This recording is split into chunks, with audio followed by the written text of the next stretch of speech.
I've never seen that side of Prince before. He's quite formidable. What do you mean? We have the upper hand in this deal. We'll absolutely come out of this on top. Yet he made it seem as if we were getting the short end of the stick. That's true. Even if Behemoth is resurrected and teams up with Leviathan, we'll be able to defeat them easily. Exactly. The disparity between us and them is undeniable. Now, granted, I'm not sure how things would go if Behemoth was able to transform for an extended period. But the eccentric behavior of the Matisse members belies an incredible strength. I can't imagine us losing. Right. Even in the worst-case scenario, we'll be able to overpower them. And there are plenty of other quick and easy methods to extract information if we have to. Like what? Cutting them open. Oh! But that's not how Superhuman operates. That makes this all even more remarkable. We're dealing with a heretic, the sworn enemy of all humankind. And he's still giving her a chance to redeem herself. You're right. Cinderella, are you going to ask her about Siren? Yes, but not right now. I don't want to rock the boat. Very well. I'll wait as well. Thank you.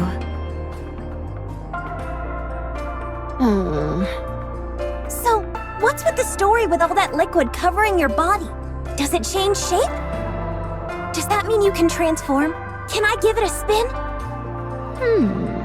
Listen up, heretic. There's more to being a villain than committing evil deeds willy-nilly.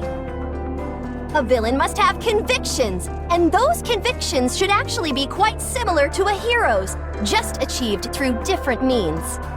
So tell me, what are your convictions? Liquid metal, huh? That's fascinating. It seems like you can control it remotely. How does it work? That device on your back doesn't seem to have any electronic components. Are you using your brainwaves to control it? It must be brain waves or telekinesis? No, something like magnetic control is more of a villain style. Are these seriously the questions you're going to be asking me? Answer Maxwell's question. Ignore the other two.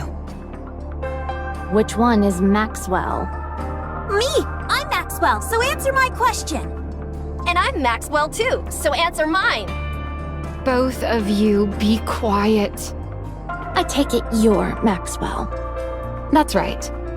Okay then. What do you want to know? You're actually going to answer?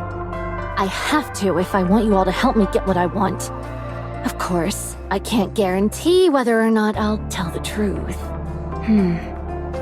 I'm not particularly curious about anything. Pass. What? Rappy? Cutie? You two go ahead.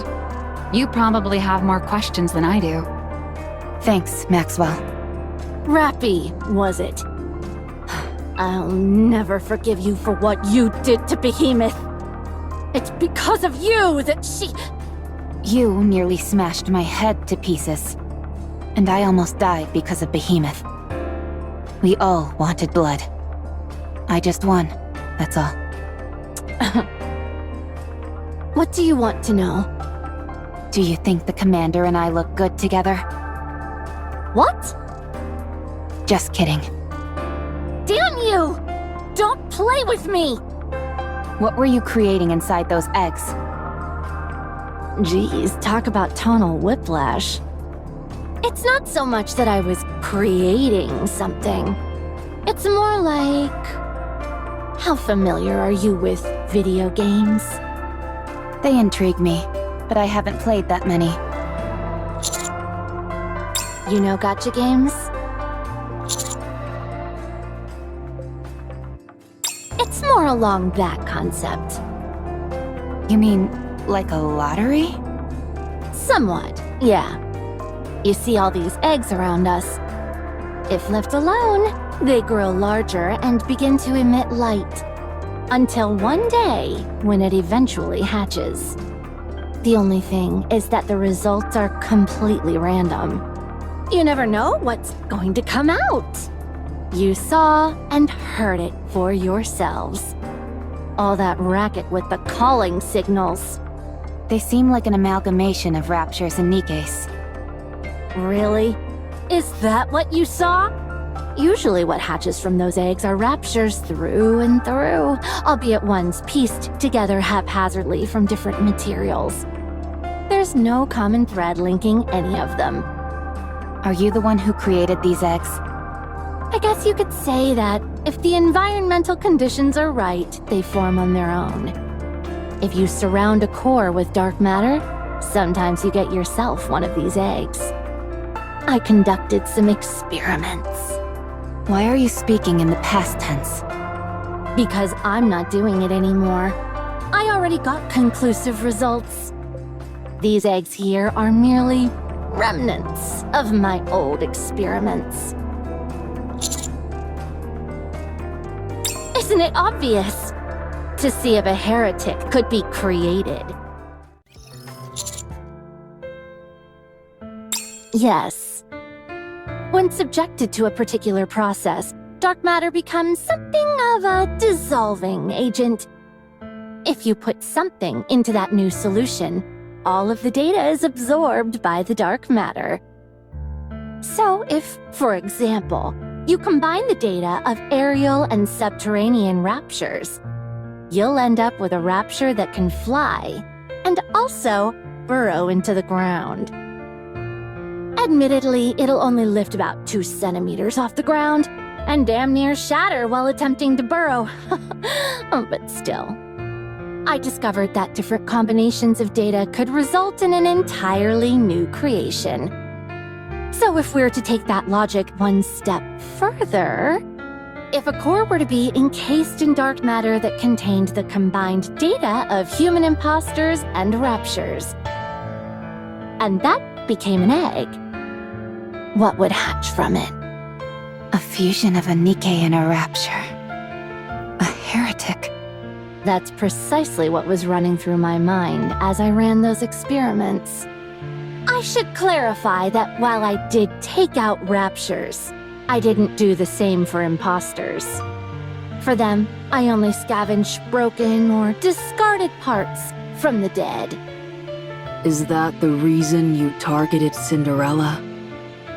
Well, for me at least. I thought using the first heretic as base material might open up new possibilities. Behemoth didn't feel the same way, however. She kept calling me Anna Chiro. Yes, Behemoth wanted to join forces with you. She gets lonely easily. Anyway, it's all over now. We know that we can't beat you, and that you'll never come over to our side. I'm still open to the second option, if you join us and fight for humankind. That's why I'm saying it's all over for us. We're already busy simply trying to survive. Why would we put our necks on the line for someone else? Didn't I just tell you what the results were? All of my experiments were a complete failure. Heretics can't be so easily manufactured, apparently. All I was ever able to produce were those abominations you saw earlier. So I stopped. Then how were you all created? And how did you end up together? We don't know where we came from. But it's clear that we all share a common origin. Otherwise, we wouldn't feel this inexorable pull toward each other.